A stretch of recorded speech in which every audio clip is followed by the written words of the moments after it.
Bonjour, bienvenue dans la série sur les vecteurs. Nous continuons sur l'électromagnétisme et voyons maintenant les équations de Maxwell. Alors, le premier couple des équations de Maxwell s'écrit en coordonnées cartésiennes et en utilisant les vecteurs classiques des champs électriques E et champs magnétiques H, on a le rotationnel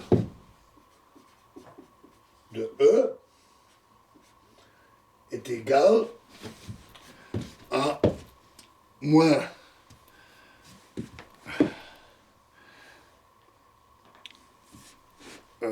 moins 1 demi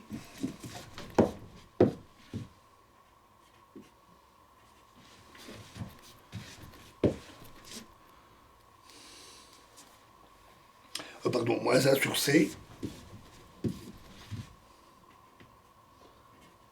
dH sur dt. Et la deuxième équation s'écrit divergence de H égale 0. Alors, effectuons une projection des vecteurs de la première relation sur l'axe OX. On obtient DEX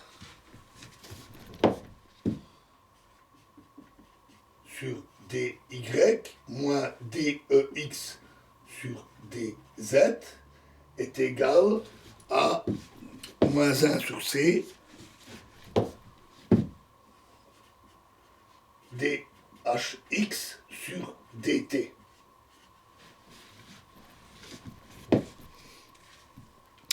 D'où, en utilisant les expressions des composants du tenseur électromagnétique, du champ électromagnétique qu'on a vu, dF4,3 sur dy,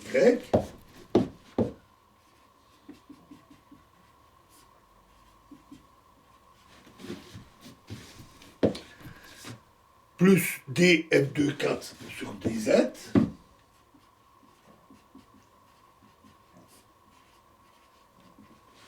est égal à 1 sur IC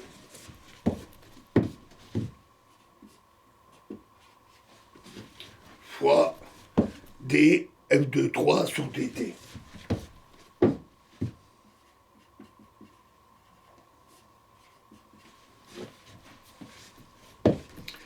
Alors, on substitue aux coordonnées cartésiennes les notations additionnelles qu'on connaît, c'est-à-dire x égale x1, y égale x2, z égale x3 et i fois c fois t égale x4, et on obtient alors d2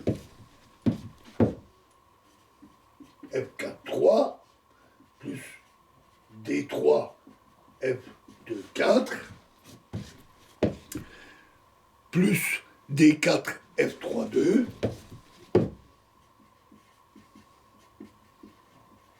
égale 0.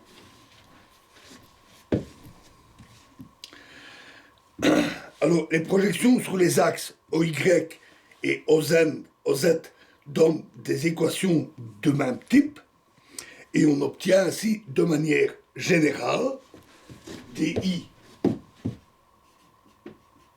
FKJ plus DJ FIK plus DK FJI égale 0. La somme des trois termes de cette relation représente un tenseur du troisième ordre antisymétrique par rapport aux trois indices, et donc seules les composantes pour lesquelles on a I différent de J différent de K sont non nulles a priori. Évidemment, l'équation ici dit qu'elles sont nulles. Et donc on obtient finalement que 4 équations distinctes. Et si dans ces équations, on substitue aux quantités FIK les composantes des vecteurs E et H, on retrouve évidemment les équations de Maxwell ici, mais aussi celle-là. Donc on retrouve la totalité des équations de Maxwell.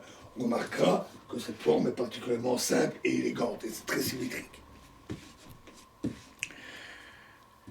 Alors ensuite, il y a en plus des champs électriques magnétiques, il y a des charges électriques, et bien que les charges électriques soient ponctuelles, on considère généralement que la charge transportée par un courant est répartie de façon continue dans l'espace, comme un fluide électrique, un milieu chargé qui, à l'échelle macroscopique, est chargé de manière continue.